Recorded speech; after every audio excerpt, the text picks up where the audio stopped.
Hi. Hello. You're wearing your Ringo birthday shirt. Happy birthday, Ringo. We love you, right? Peace and love. We're doing our own version of it, I guess. It's noon. Beetle Candy, hello. How are you? I'm pretty good. How are you? I'm pretty excellent too. Yeah, it's interesting. I thought it was great that you're doing this, but I was, given our brief distant encounter with this, I was a little surprised, but hey, good for you. I was totally surprised too, because I was just wanting to have creative company. And I thought, why don't I have a Zoom chat? And then it turned out, why don't I try a few more people? And then someone said, so what are you calling this thing? Thanks for having me on and all this stuff. And I was like, what are you talking about? And it seemed technically difficult because you can't really change MP4s into MP3s very easily. But I realized DaVinci Resolve, where I do a little video editing if we need it, does it. So that made the whole thing very easy. And I just dumped them over there. And before you know it, they threw it on all the podcast sites. And someone said, you should call this something and we should do a podcast. I was like, okay. But what's fascinating is it's fantastic company for me. And it's all the things I'm interested in. So I think I'm the only one that's going to listen to them, but I'm really digging them. Well, it happened so organically that it has this sort of, it had its own momentum. So you kind of had to go with it, right? It's like, in a way, I mean, because I was thinking of the Julia Child movie where Meryl Streep plays her, and in Stanley Tucci's asking, well, what do you like to do? And she said, well, I like to eat, And right. when Oprah needed a job, they said, well, what do you like to do? She's like, well, I want to get paid to talk. Right. Well, you see, I never had the nerve to answer that question the way I probably should have the many times I was asked it. So what would you have answered? I think that, I'm doing it now, but, I think that I was, I think I'm an artist, but I didn't realize that. And that part of me was not, cultivated. So the idea, so you said like what I like to talk to interesting people. I whatever it might be. It's like that's the thing you should do. In fact, when I was a kid, my mother tells me that I used to say I wanted to host the Tonight Show. There you go. And I did, in fact, have a radio talk, not TV. Well, actually, I did do briefly TV too in Somerville Community Access. But that's cool. I had a radio show in New Hampshire for 8 years. So really, which show was that? It was a parenting show, and wow. I was diapering my son one day. This must have been 91, and I don't know. I was just thinking about like listening to. I don't know. Somehow it just hit me that like radio would be a great medium for parent education and parenting stuff. So I proposed it to the local station, and we said, we can find a sponsor, we'll do it. And we did find a sponsor, Frisbee Memorial Hospital up in Rochester, New Hampshire. Wow. We did for 8 years. It was great. It was great fun. But yeah, it's amazing. Communicating, talking to people, good conversation. I mean, that's the stuff of life, Absolutely. And how cool you did it for 7-8 years. That's amazing. But the flip side of this is you're a person who doesn't like small talk. And so that kind of makes you weird in certain kinds of workplaces and, milieus where you're supposed to just smile and talk about nonsense. I'm not good at that. I'm not either. Not only am I not good at it, but I feel I have a principled objection to it. It's like a waste of time, I have had some conventional job situations, and I'm remembering particularly like I worked at this not-for-profit in New Hampshire. It was doing good work, but it was like, we would we'd leave 6 o'clock. I'd be back the next morning at 9. Like you just saw me. So like, how was your evening? How are you? It's like, you just saw me. and it just, I understand it's like nice and it creates cohesion and all that. But on the other hand, it was like, why are we doing this? We have to like write grants. Like, let's get to it. Well, I had seen that movie Pump Up the Volume when it came out. And parts of it were really fun, but the idea just hit me then. It was like, I would like to be a radio DJ. So I did that at WUMB for a little while. So I do It's have so my much radio fun. license. Yeah. It's so much fun. I mean, when I would have I would interview, after a while, it kind of morphed into sort of a general interest talk show. But, I had, nobody would refuse to come, like, it was mostly like local experts, professors, but sometimes we do call-ins with different, people. And, but it was a great, it's such a buzz, like to interview people and have a great interview that, adds value to the world, like not just two people like bullshitting, but like, although, who's to say? I mean, sometimes two people bullshitting does have enormous value. Like, I mean, it's been award-winning movies based on that. Anyway. And it's funny sometimes, yeah. But yeah, and I think that the art of conversation is, we are losing it in the next generation. I mean, I don't want to sound like an old person, but I am. And yeah, it's because of the phone, but also I think it's also because of just the culture of busyness and the way the demands of modern life, that people just feel really stressed. And to like chat, and again, this may contradict my aversion to small talk, but there is value in connecting with people, to just keep the reservoir full, like just maintain that thing. And I think that, or even to have, sort of meandering conversations, just conjecturing on the world or talking about, just different, like there's no time for that. You know what I mean? There's just no time for it. Yeah. How did we first, do you remember what year it was and what article it was that I read of yours that I had to write you? I absolutely do remember. You do? You want me to review that? Yes. What level of detail do you want? I can tell you exactly. It's also, I mean, I would have been able to do this had I not been recently thinking, being reflective on my past. But yes, it was 1990. I want to say 8 or 9. Oh, if you read the article, so then it was 1999. I had gone to Liverpool and wrote an essay about it in the Boston Globe that was published in the Boston Globe travel section. Wow. And as a result of that, and this was before it was easy to find, well, it was early days of the internet, but like people found me and like wrote me letters like, oh, that's so great, you're so lucky, I loved your piece. Or, they would say that they had a similar kind of, experience, or people would say, oh, I'm looking forward, it was just very, and so that's when I realized, like, you're not the only person who still likes the Beatles, so well, it was very lonely in those days. There weren't that many people that spoke of them very highly or spoke of them enough. They certainly weren't around me. Right. I mean, it was it was a long time ago. But it's sort of how we met. How did my letter differ? I don't know that I'm not remembering you writing to me, but I am remembering I emailed you about your band. I emailed you, yeah. Oh, okay. You were your band Get Back at that time. Yeah. And I can remember taking my son to see you play, I want to say Stratham Park. Probably one of those Stratham fairs. Or Alton Bay up in Alton, New Hampshire on Lake Winnipesaukee. Right, we played a lot of those places. Yeah, and and we connected there. And my book at that time was it was, I wouldn't say it wasn't even a glimmer in my eye, but it wasn't on an active burner at that moment. But I've been reading my journals, like during the pandemic, I reread my journals, and I was talking about my Beatles book in 1997. Nice. It didn't come out till 2014. So, but so we met then, and I guess I don't know. I must have been doing some writing then because, I know what it was. I wrote an article about tribute bands. I bet that's what it was. What were in that? I don't remember that. It was in it. There was an exhibit.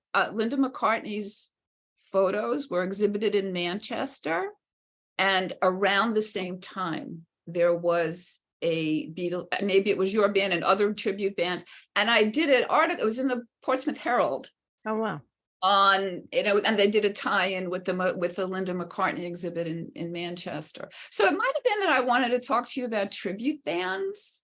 Well, I remember emailing you about that article in '99 because up until that point, I didn't have that many people in my life that were talking about the Beatles. And, they broke up in 1970. I was 10 years old. I did not have the vocabulary to explain the depth of how important they were to me.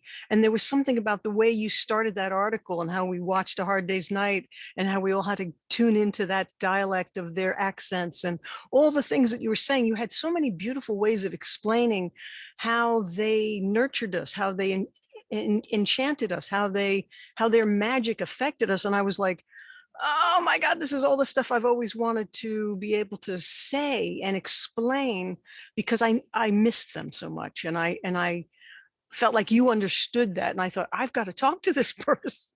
Well, thank you so much, because I'm sure I thanked you at the time and since, but like hearing that, like at this moment, like the latest moment of ever right now, right in this now, hearing you say that again is very, I really appreciate that. I think that I was, as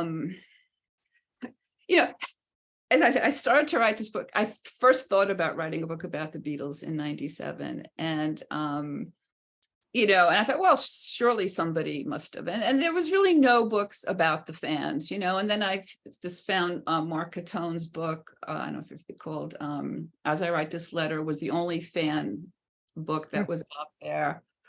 But because of as I describe it, the intersection of my biography and history and temperament and my parents and the world in Flushing, New York, and like, I felt that I had a real deep understanding of this. Like I saw this thing, Wow. what I call my sociological imagination, which is a term from C. Wright Mills, but I had that, at 7, and I just saw this thing, and I knew that this was something different. This was extraordinary. And but I was talking about how I came to write. Well, I was surprised that there had been no books about the fans, that, and then when I ended my marriage, I moved, a lot of things are happening in my life, but at every juncture when I would like revisit writing this book, because it never left me, like, it was going to happen. It had to, because again, like I would check no books about the fans, no books about how could this be? And, looking at it again, as a sociologist and as a sort of, you think about like who writes about the Beatles and it sort of made sense sort of that no one had, but like, it was not a good thing that no one had, because they were, and also the whole changed everything. This was the other thing, the what I call politics. And I don't mean politics in the sense of like revolution. I'm talking politics in the sense of how they shifted people's perceptions of things and the power structure in some ways, that how they empowered young people and all this. That's political to me. And so that aspect of it, and how that their role as a catalyst and agent of change in the 60s was like, nobody was really talking about this. And it was huge. It was huge because it had never happened before. And because of that, it hasn't changed. The world still thinks it's all about the young. But up until that point, it was all about white guys in crew cuts. Right. I think we take for the hit. Yeah, it was a completely different world. And I felt that, I think that people weren't talking about it because even if you stop and think, like the whole idea of like, for a pop group, changing the course of history, like, well, that's fucking ridiculous. No academic is going to make that claim, right? No serious journalist is going to make that claim. Not on their own, no. It sort of took somebody like me, and anyway, so that was my goal, was to really kind of, and the other thing too, like I was, I have a master's degree in child development, so like I have all this that informs how I saw it, when I sat down to write and really look at, and also I Wow. have a PhD in sociology. So I would be reading, my one of the areas that I studied in sociology was social change, culture change, and like gender, a bunch of things, but also like how things change, and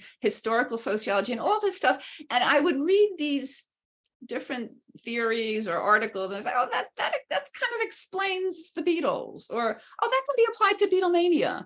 And it's like it was just there, it was just Oh, there. that's so cool. And so then I moved to, as I said, it never left me. I moved to Massachusetts from New Hampshire in 2006. And I was doing some other work. I was doing market research work, running focus groups for big pharma, and I feel like I've atoned, so I don't want to even talk about all that. Um, Let's and talk then about your writing. Talk about the actual writing. How often did you sit down when you decided to write the book?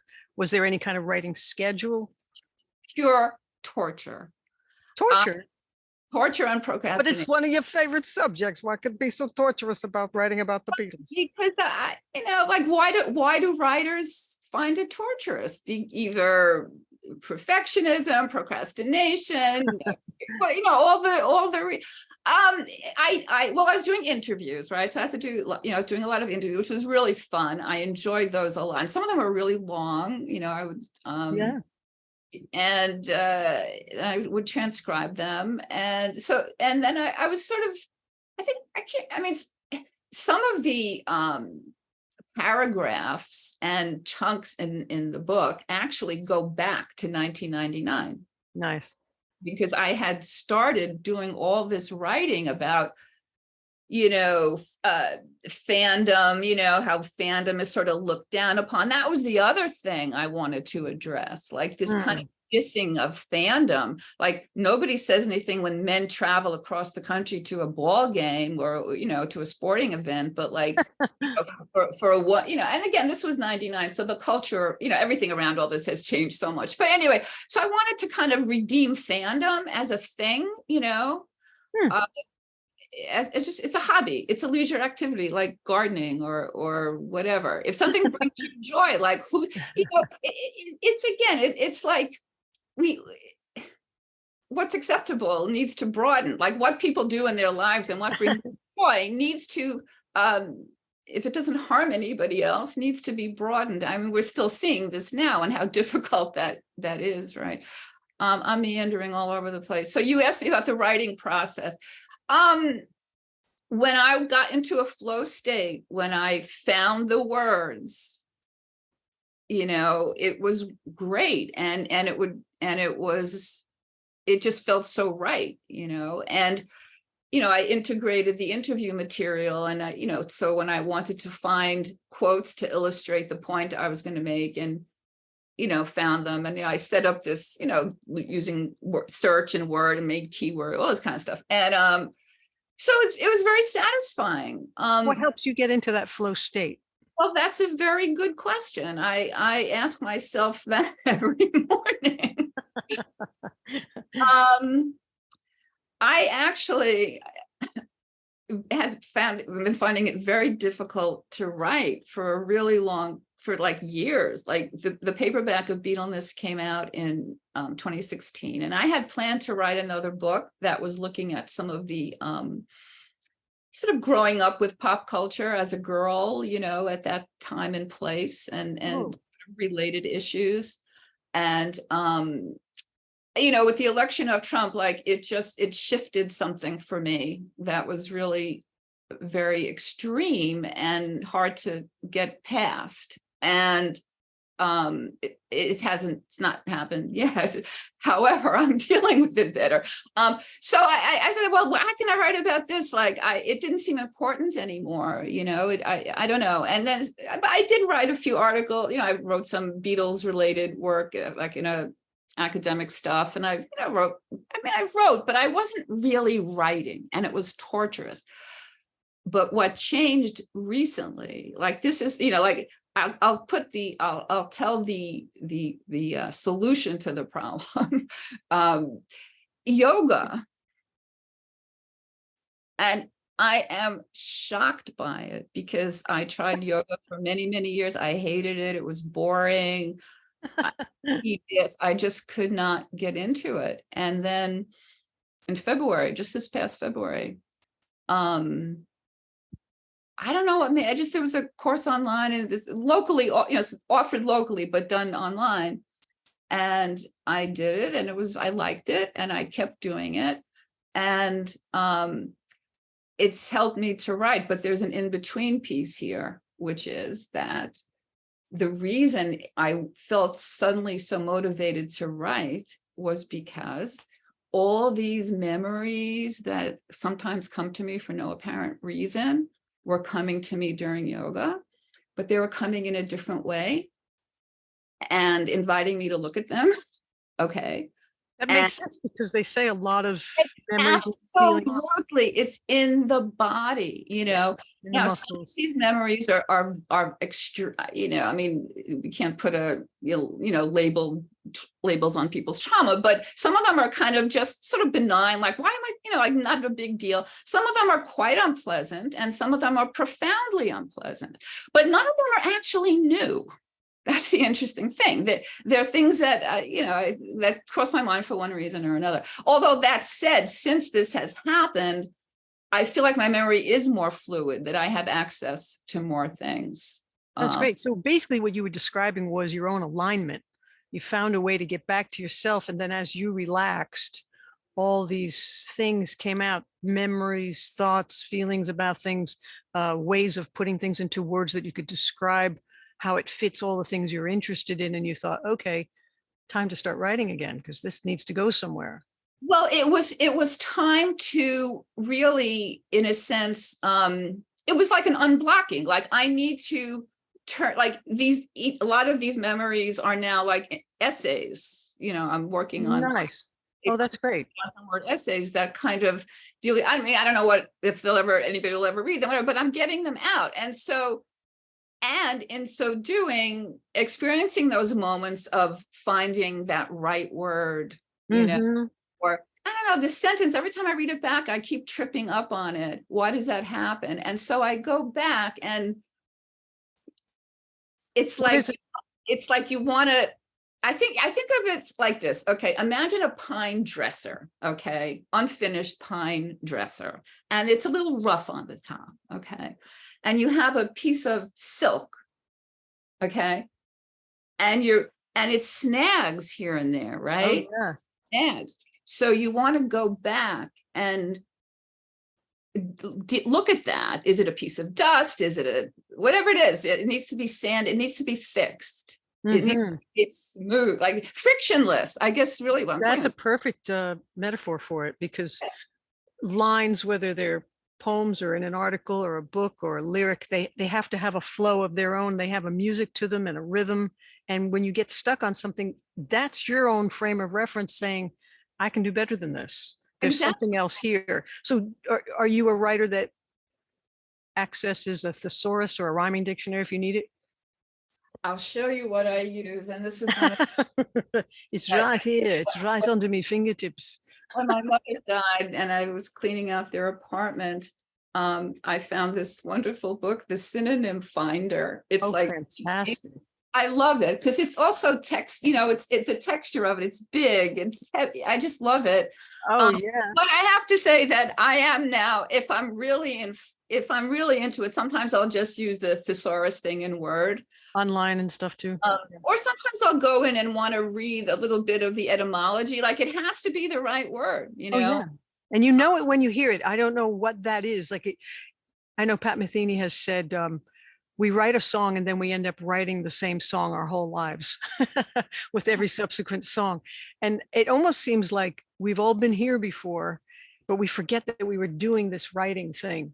And so then we're listening and waiting for that idea to come. And as soon as you hear it, you go, yeah, that's it. It's like, because you recognize it from your past life and you're just rewriting the same songs in every life or the same articles. Well, that makes sense, because what is it? It's about self-expression, right? The circumstances of your life might have changed, or what Eckhart Tolle would say, your life situation may change, but your expression of yourself there's a continuity to it. Like there's some piece of you, there's some intelligence of you that's been there all along, right? Yeah. So that's what you're accessing, I think. Oh, absolutely. I think it's your spirit and it's infinite intelligence, and it's that whole energetic, wonderful thing that makes writing so exciting. Because when you are in that, it's like the best feeling in the world, because it is your natural self. Yeah, It it's is the really energy great. of life. It's yeah, it's extremely satisfying to like find that word and save the paragraph. But as I was saying, I was having a really hard time trying to write. And when I was experiencing this, like wanting to write but not being able to, and just like, putting myself down for procrastination and blah blah blah. What I was quilting at the time, I was making a quilt. Nice. And it was a little story about creativity in that too. But anyway, but I was talking to my therapist. I said, like, about why I can't write. She says, well, what do you want to do instead? I just want to quilt. I want to sew all day. She said, well, then sew all day. Exactly. Experiment. Don't think about writing for 2 weeks and just sew, and I did that. And then it went quite beyond 2 weeks, but I made this amazing quilt. And I discovered, I actually dismantled a quilt I had made 20 years ago that I've been using and rolled it into this new quilt. But it's not like the other one was like a conventional sort of very geometric kind of quilt. I discovered something called improv quilting. And this is it. Like I was doing, like and this gets back to the permission around all of this. Okay. Yes, that's a big one. It's like, oh, a quilt, I started, I had dismantled this quilt literally with a seam ripper. Like some of it I tossed, but because I still like the palette and all that. So and so I'm thinking, well, I start taking out the graph paper. What is the new one? I was like, no, I don't want to do that. I just want to sew. And so, of course, YouTube, where you can learn how to do anything, right? I love that about YouTube. Yeah. I discovered there's a thing called improv quilting, and like, yes, that's it, right? So I made this amazing quilt, and then I, building the skill, one thing leads to another, and so it's then I started to learn about free motion quilting, which is really hard to do. But one of the introductory things that you do when you want to learn that is called the meander. Okay, it's called the meander pattern. Perfect. Okay. So here I am, improv quilting, free motion quilting, meander. What is the theme here? And it's like exploration, exploring patterns, exploring movement, and not being confined by the rules of this thing. Love it. That's perfect. Right. So I started this quilt, but what I realized in this is that it's not about writing versus quilting or gardening, which I also consider to be an extremely creative thing. It's about how, if you have a creative impulse, like it's going to come out one way or another. Oh, yeah. Well, let's put it this way. It should, in a healthy situation, it should, like, again, it gets to permission. Like, for most of my life, these types of activities that were, I wasn't encouraged to be a creative person in that way. And, but it's even with, I realized with the quilting, it was like writing, and improv quilting is like, I made the quilt I made is based on 6-inch squares, but when you look at it, you don't really see the squares, Oh, cool. So, do you have it there? You want to show it to us? I could get a picture of it up in a moment. Okay. What was I going to say? The 6-inch squares. No, it's like, I realized it was like writing in that. Absolutely.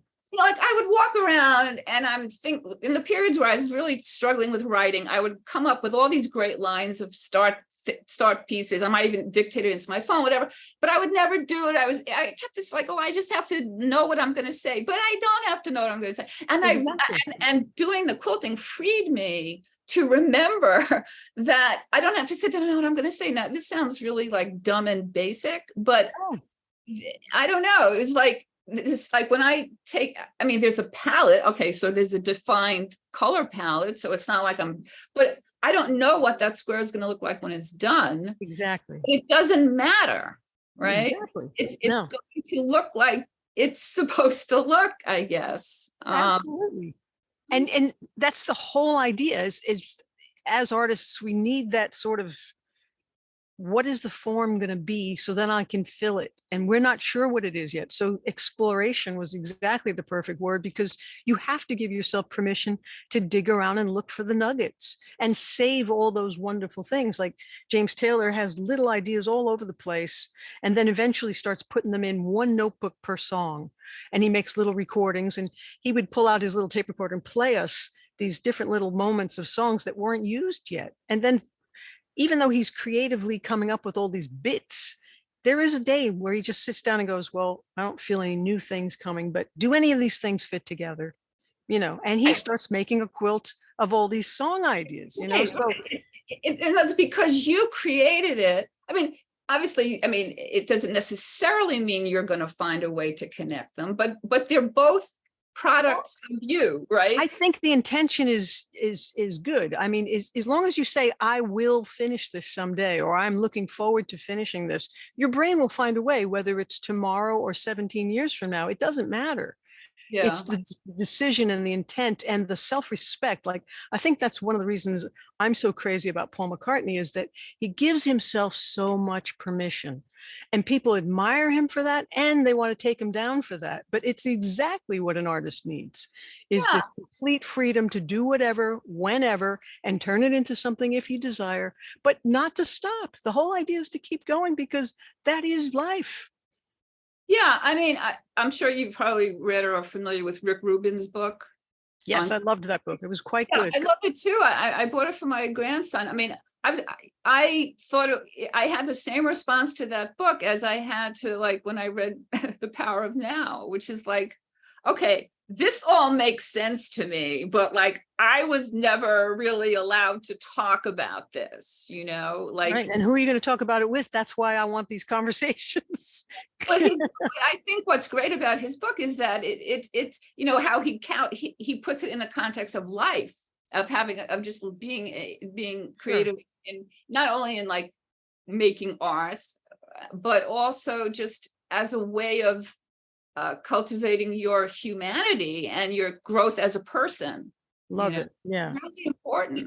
Did you read Writing Down the Bones by Natalie Goldberg? I did twice. Oh yeah, 2-3 Twice times. within the past year and a half. I mean, another year and a half. Oh, that's great, because that's the whole idea, is give yourself permission to write the worst junk in America and just let your pen keep moving. So what kind of things do you do? Do you ever do any free association or object writing to just get the pumped up and have something accidentally pop out that you could use? I actually don't, and I should. People talk, the daily practice. Well, it's like saying you should be weeding or you should be quilting. It's like you do what you feel like doing when you feel like doing it. That's the magic too. Follow the energy. But I do. I can talk myself into justifying anything. So can anybody, pretty much. Right, but I have to watch it, because okay, how will I feel at the end of the day? Will I have what will make me feel better? Because that's the question to ask in the moment, of what will make me feel the best right now. Right. And that's like Abraham Hicks thinking. Right, because that's going to allow me to move forward. Exactly. And it's also going to help your alignment, and it's going to help you move up the emotional scale, so that if there is something bothering you, you can stop focusing on it and making it bigger, and start to focus on something that matters in the moment, that's giving you pleasure. And you can actually make that maybe even into a finished article, or a new blog post, or a new song, or whatever it is you're creating, and that is the thrill then, is that discovery and making something out of nothing, and then realizing, I'm not such a schmuck after all. Hey. Right. Yeah, that I'm not such a schmuck after all moment is really great. Like the other day, that's your true self. That's that uninhibited, complete spirit, whole self. When you feel your best is when you're doing your best human thing. And Yeah. everything else is diminishing from that. So the whole thing is to work towards staying there.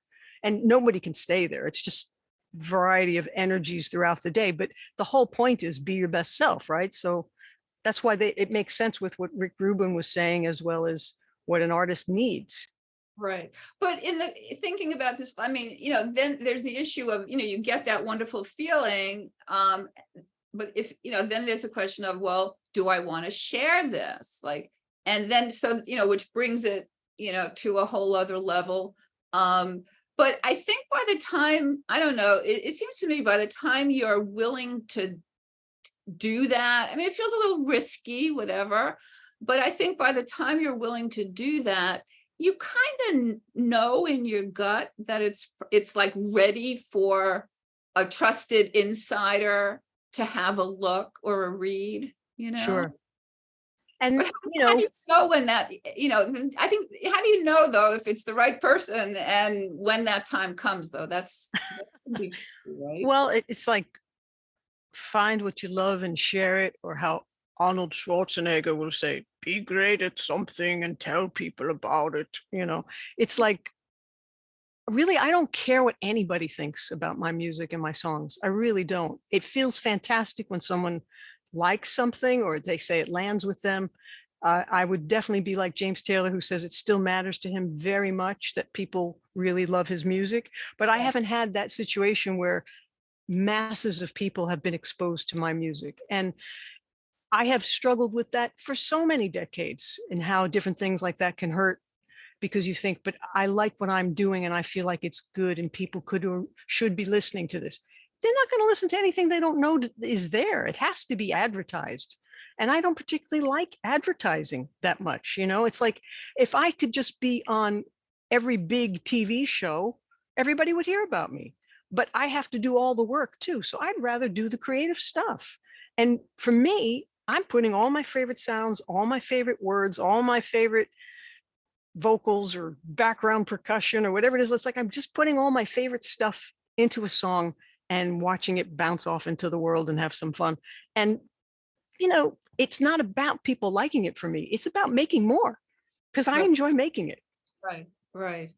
Yeah, yes. I mean, So then how did you ever get published? How did you know, okay, I'm going to take this first piece of writing and I'm going to approach a newspaper or you're talking about you're talking about like what's like the when book. you first started professionally writing? I mean, you got articles published first before you started writing books, no? Yeah, you just send, you send stuff out, and sometimes, like the Globe, I had no, actually, I take that back. I did have in New Hampshire, I did have some clips. I had a column in a local paper. I was writing a bunch of stuff, which I had completely forgotten about till just now. I used to write about things, different things. If you can get enough clips, I mean, certainly a publisher wants to see, what else you've written. But I didn't I didn't really have a whole lot. I had maybe a handful of publications before my book. Even like going back to, like, I had something in a sociology journal in the 80s, but but I didn't, and I had done different kinds of writing. Like I was working for a child abuse prevention organization in New Hampshire, so I produced a big report. I did doing all kinds of. But when it was time to write the book, which I knew was it had to be in the world by 2014, because after all these years, I want to be part of that 50th anniversary conversation. And if I'm not, cool. I will regret it for the rest of my life. I mean, the fact thought ahead to that. It was like imagining that regret was really a huge motivator. Seriously. It was like to preempt that regret, which is not but bad. It's also, it's a fine tuning of what you actually want. You could look at it as a negative, like, well, that really pushed me to get it done. But the whole point was you focused on what would be the benefit of this. It would be a big benefit and I would be disappointed without it. So that was more of the pain body there. You decided to do. Exactly. I had to do it also because there was still no book there was still no book that did what I did. Okay. And I conclude it's because it was for me to write. Like nobody else could have done that. That's true. Well, you know? That's why it's so important for every person on the planet to use their creative abilities. And we all do. We don't necessarily make art or paintings or music or write books, but we all have this creative thing. And you're using it all the time. So the more aware of it you can become, the more pleasure you can have in your time on earth, and the more you have to share. You know, like, share your best stuff, share your best energy. Yeah, I mean, you know, I didn't know what was going to happen when the book came out. I didn't know how it would be received, and I still, frankly, feel it has not gotten the attention it deserves. But I mean, what author doesn't feel that way? So, and my publisher has not been as supportive as ideally they would have been. But hey, they published it, and it's out in the world, and I'm very proud of it. And I would like to write another book. But well, now that I don't know if I found my voice, because I think it wasn't that I lost my voice. I just feel like, no, I just did not feel like I wanted to write. I don't know. I don't know what it is, but yoga and transformational. Quilting and gardening are equal, cooking, anything. Yes. You know, and don't you remember in Natalie's book where she was talking about having all this stress about trying to meditate properly, and her teacher was saying, just do walking meditation, just do writing meditation, like, do your thing. It becomes a meditation because it aligns you. It gets you back in touch with your true self, which is your spirit, which is unhindered, unhindered. Right. And is not concerned with judgment or and doesn't judge you. Like, if you're hearing voices, because we all have airwaves picking up, we're all antenna, and we pick up on energy and we pick up on thoughts. And sometimes a thought comes by that's not very conducive to a healthy life or to making you feel good, but it doesn't necessarily mean it's coming from your brain. And it doesn't necessarily mean that it's a message from on high where you should be paying attention to it. If anything is coming from on high, whatever you want to describe that as, it's always uplifting and always loving and always putting you in the best possible light. Right. Right. And if it's negative, it's an old memory or part of the trauma or pain in a muscle that reminds you of something. Like, just recently, in one of the winter coats I was in over a cold day in the supermarket, I realized I had tied my wrist closings on my winter coat too tight. And instantly in the checkout line, I freaked and almost broke out in a sweat, because I can remember being grabbed by the wrist and yanked around as a child. And like, you're following us, or you're coming now, and you're going, like, there was no choice.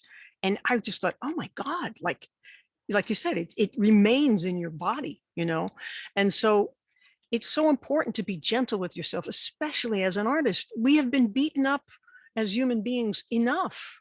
Yeah. Do not beat yourself up. Do not keep the entertainment of self-bashing, because it just makes you feel worse, and nothing good comes of it, Yeah, the negative self. I mean, I've gotten better with that, but it has kept me back. It still does at times, and it keeps. That's a thought. That's a thought. So if you start listening to Brooke Castillo or Dana Wilde or any of those folks, everything is brain training. Or even Jerry Seinfeld, right? He talks about the horse being like a wild stallion, and you have to contain it. You have to train it. And Brooke Castillo says the brain is like a 3-year-old running around with scissors, So when you have a thought like that, how can you turn it around? You're a writer. You could just change it. Right. It's practice. It's practice, and it's exhausting. And it's like Jim Carrey says, you got to tune yourself like a guitar. You got to tune yourself thousands and thousands of times a day, because it's exhausting. But it is. But it's necessary. It does get easier. And this sort of related to that is stressful circumstances become opportunities to do it differently and see it differently. And make something better, make it your own way. But I think a lot of people, a lot of adults especially, are it's like, you're not an artist, you're not creative. In other words, people, this idea of like, well, some people are creative and some people aren't. I don't believe that. No. I think that's kind of unfair. And I think it says more about our culture than it does about anybody's particular talent or temperament, Absolutely. Yeah, I think everybody is. And if they could see themselves that way and allow themselves to explore and find the things that make them the happiest, they will find that they're living in that more often than in the chaos of their own mind, you know? But people don't, again, it gets back to this permission thing. It's like Yes. people feel they don't have permission, either because they have demands of people that are dependent on them, or because they have to earn money, or because for whatever reason. And it's not good, you know. I mean, it's like No. it's a kind of it's something you do for yourself, to allow yourself to, you know, to commit to doing the thing, you know, like when I did the, okay, I'm not going to write for 2 weeks, I'm just going to focus on quilting.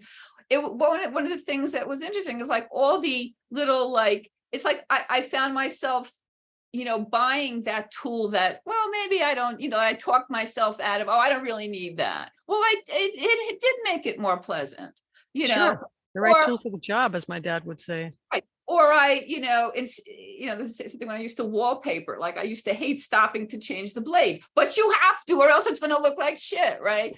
Same thing like with the quilting. It's like, you know, in other words, I respected time and energy and focus I was putting in. I was respecting it more and allowing it to have the tools that it needed, you know, like, I love to hear you say that. That's great. you know, like change the blade, like, you know, you need more, order more, you know, it's like, Yes, use it up. It's for now. As my friend Kate Chadbourne always says, everything is for now. And people will say, well, you need this. You don't really need that. Or why don't you get rid of that? You haven't opened that box in 20 years, like this puzzle. I started this puzzle in at the beginning of the pandemic. And I just worked on it here and there because I was so excited to be teaching from home that I was just hanging out in my studio here, writing songs and recording as many things as I could, because it was like, woohoo, I'm home. This is lovely. And I had that puzzle from a Beatlefest catalog, at least 25 years, in an unopened, sealed box in a closet.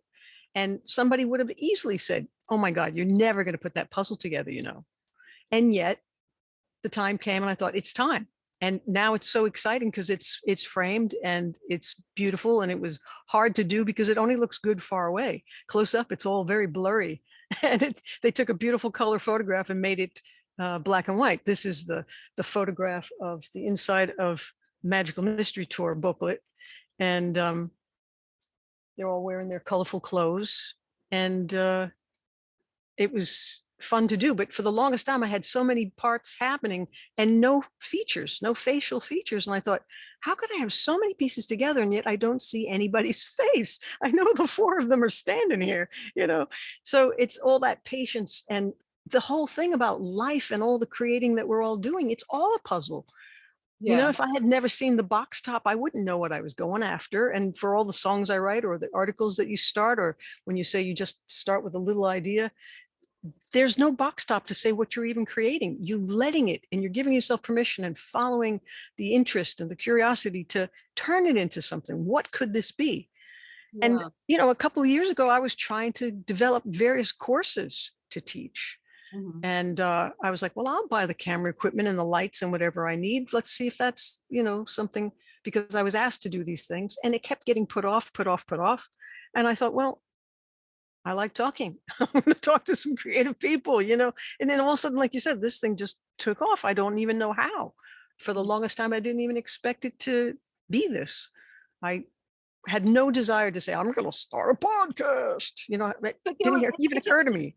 it happened, it unfolded. It's like there was no struggle or work around it, right? It just, Somebody called me. Yeah. yeah, exactly. Yeah, no, that's wonderful when that happens, because you know that it's supposed to be there, right? It's supposed to be. Well, for now, it's a pretty good. I'm not going to argue, you know, but it's, you know, it's fun.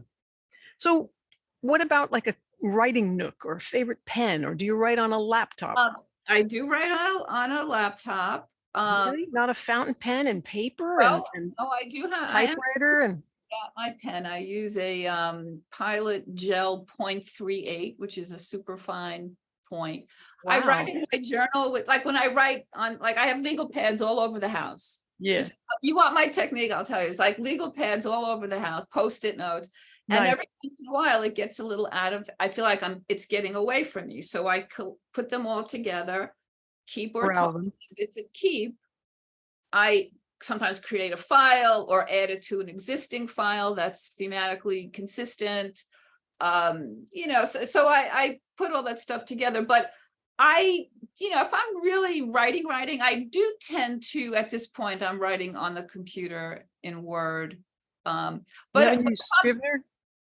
I haven't. People have recommended it. Yeah, I like that. I also want to not add any tech to my life that is truly not wonderful, because like there's too much tech in my life, and I believe there's too much tech in everybody's life. Another thing you're not allowed to say. Well, yeah, I can remember my mom said, I don't want a microwave. I am against it. I do not want a microwave. And I don't need a dishwasher. And I don't need a da da da da. And, we'd all still be in the horse and buggy probably without it. Everybody draws the line where they draw the line. But a number of people have recommended that program to me. So But you don't have to compile your own books, I guess. You've got a publisher. They're doing all that for you. well, I mean, what I'm talking about now is writing sort of essays and this stuff I've been working on lately, which I'm not sure what it's going to be. But as far as another book, I mean, you have to, if I'm going to go with the publisher, then I would have to submit it to them in Word docs, which is, sort of the standard. But I do, if I'm sketching out a night, in fact, even for this, okay, the brief correspondence we had setting this up, right? I'm thinking, okay, I sort of had a vague sense of what you were doing. And then I actually went and did a little research, and I listened to bits of the other ones you did, all, truth here. And so when I was making notes about what I might want to talk about or what would come up, I did it with my 0.38 on a legal pad, because it's that kind of stuff. Okay. Yes. Now, if there's enough here, which there actually kind of is, perhaps, for a piece about creativity, then I would take this to the computer and, Yes. save it in a file. Yes. I have a big notebook, and I just do all kinds of free association in it, and playing with words or sentences or bad rhyme after sentence after crazy sentence with bad rhymes, and just let myself go with all kinds of things. Yeah. And then on the other side, like all on the right side pages, fill the whole book if you want to keep going. But then every once in a while on the left side, I'll pick up my guitar if I have an idea already, and I'll flip through the book and look for anything interesting and start writing a lyric on that side. And it gets as messy and as thought all over the place as you just showed on your legal pad. And then at some point, when there's a couple of verses and maybe a chorus, I go to the laptop and then start writing the actual lyric. Messy to handle anymore. Like this is Yes, why yes, you can't make sense out of it. You can get really tiny, but yeah, after a while, okay, things here that need to, be salvaged. Yeah, it's a gathering it's like a yes. And what's here, and what have I said so far, and what do I need to say to continue this thought? And okay, I have 2 verses, so maybe one more verse and a bridge. Okay, let me write another section of chords for the chorus, and I'll just write a bridge. Oh, look at this, we're done. Oh no, it needs a title. Wait, and I'll flip through the book and find something interesting and find a title. And sometimes they just come to you. A whole idea for a song, or a whole. Do you get lyrics first or music first? For the longest time, because I was always playing guitar, I got guitar chords and stuff first, or a riff. But recently I was listening to some Sheryl Crow, and she had a really cool tempo. I think it was about 110 beats per minute. And I just loved the groove. And I thought, let me set that on my metronome. And I was writing some words, and I just said, let's face it, very little makes sense. It's all a game. It's all made up. It's all this, it's all that. And I did a whole giant rant kind of life, and how strange it is, and how weird we are, and all that kind of stuff. And I think it was eventually called Make Something Better, but it instead of just finding chords and grabbing the guitar right away, I just kept the metronome on, opened up a little version of, the DAW that you can record into called Logic. And I just started a cappella singing to a click, because I wanted that tempo. And I wrote a melody without any music around it. Wow. and sang the whole thing once I realized this is the order of this rant that I want to put it in. And then I wrote the music afterwards. And I've never written a song that way, but I think this creative process is so interesting. I'm always trying to get into it from another way. Because the first time it happened, I was 10 years old and I just thought, what was that? That was the coolest thing ever. Will it ever happen again? And I'm always trying to find ways to make it happen more. And when I hear of Peter Gabriel writes this way, or Carly Simon did it like that, or Pat Metheny tried this, and Paul Simon was doing this, and George Harrison did that. And like the whole trick with George Harrison, open up a book and the first two words you see, write a song, and he sees the words gently weeps. It's like these little things make it playful and they help you just get away from yourself, which is filled with all these have tos and shoulds. And this is a problem. And my teacher said this and my mother said that. And it's got nothing to do with any of that. It's just go have fun and play with words, play with chords, play with articles, play with words, play with your garden, play with your quilt. Just be free and freaking make yourself happy and go do your thing. Why? But here's the thing. Yes, I agree. But why is it so hard? Because we keep saying it's so hard. If we started to say, you know what? I'm going to find my way out of this hole. Half of it is your brain saying, see, there's this thing called the RAS, the reticular activating system that brain trainers will tell you about. And your brain is always filtering out all this crud and giving you just the things you need in this moment. So I don't know my heart rate. I don't know how hot I feel and what the temperature actually is. I don't know my circulatory system or what's happening on CNN right now. I don't have to know all the things that are happening because there's too much. Your brain knows that, so it filters it out. But as soon as you say, I want to find the right quilting needle, or I got to find a pattern that'll help me mesh this new thing over on this side of the quilt, your brain says, okay, fine. And it goes and looks for it. And that's why you get the aha moment somewhere where you're walking down the street and you see this piece of material in the window and you go, I got to get into that shop and buy that. Here's the thing I was looking for, because your brain is still helping you find it. You got to set yourself a task. You got to let your brain go after what you want rather than you feel crappy. You definitely feel crappy. You're going to stay feeling crappy. Off the default. You just like don't listen to it or get out of it. Well, how about that movie, What the Bleep Do We Know? Where they say we all fall into a hole. We have like grooves in our brain and they're very comfortable.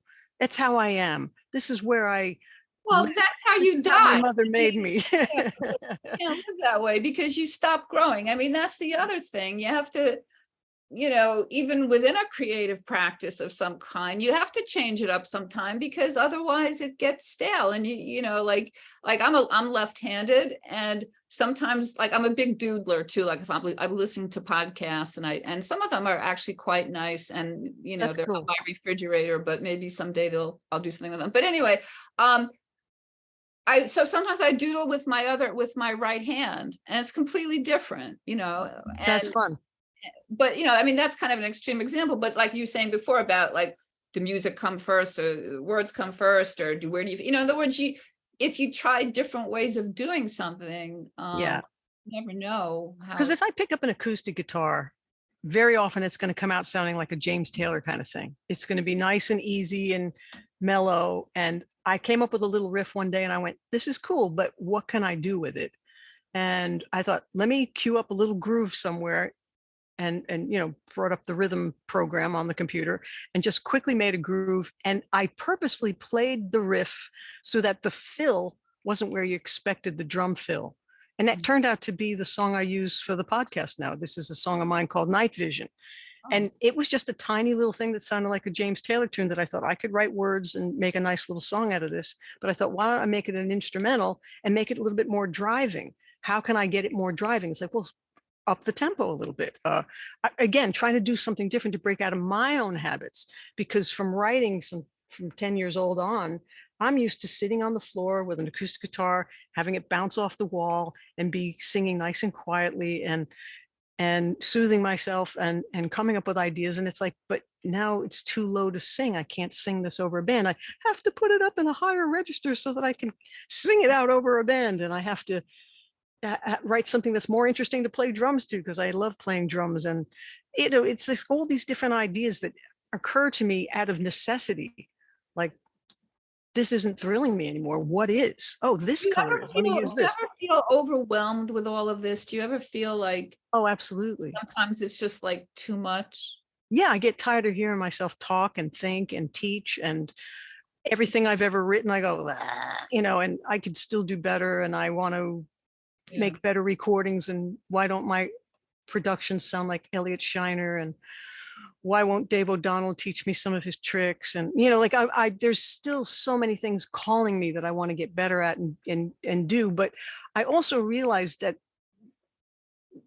it's not necessarily desire, it's angst, and I don't want to give too much to the angst. And don't get me wrong, there are days where I'm in the hole and I'm crying and worried about all the same stuff that probably any human is. But Back up a second about okay, yeah. desire and angst. Okay.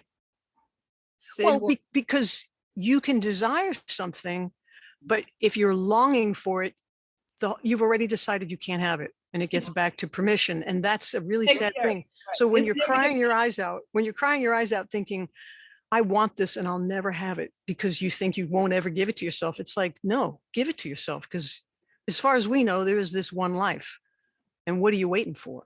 All It's so right. good to Well, see you. yeah, same here. And yeah, keep in touch. And thank you again for this opportunity. In talking about these issues, it's helped me to clarify some of my thinking about this too. So I appreciate that. Well, that's great. Well, I'm going to go read some more posts of yours and get re-inspired myself. All right, take care. Thanks, Beetle Candy. It's been Bye. fun. Ciao. Yes.